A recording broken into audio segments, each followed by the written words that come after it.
Je veux vous parler aujourd'hui d'un livre qui est actuellement mon livre de chevet, j'y reviens sans arrêt. C'est Krishnamurti, L'aventure de l'éveil, qui est paru aux éditions du Relier, et dont je suis vraiment très très content parce que c'est un livre qui apporte beaucoup de choses. En fait, Krishnamurti, c'est un grand sage laïque qui est mort en 1986 et qui refusait d'être inféodé à aucune religion, que ce soit aucune secte, aucun dogme,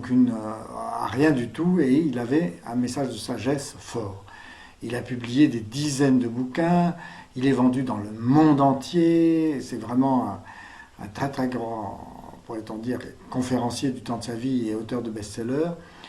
Et ce qui me dérangeait un petit peu dans sa pensée, qui est très très belle, c'est je la trouvais parfois un peu intellectuelle.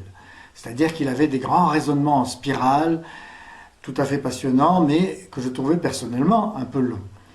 Et un ami auteur, Patrick Mandala, a eu l'idée de faire un livre d'aphorismes, de questions-réponses très simples de Krishnamurti, c'est-à-dire des textes très courts sur des tas de sujets qui peuvent être aussi bien, ça va de l'amour, en passant par la beauté, la méditation, la tristesse, enfin tout, la xénophobie, enfin bon, il parle d'un tas de choses dans ce bouquin,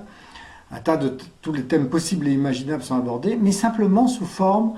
de réponses très brèves à des questions ou d'aphorismes aussi très courts. Et c'est un livre qui amène un profond sentiment de joie et de paix, parce qu'à chaque fois, ces formules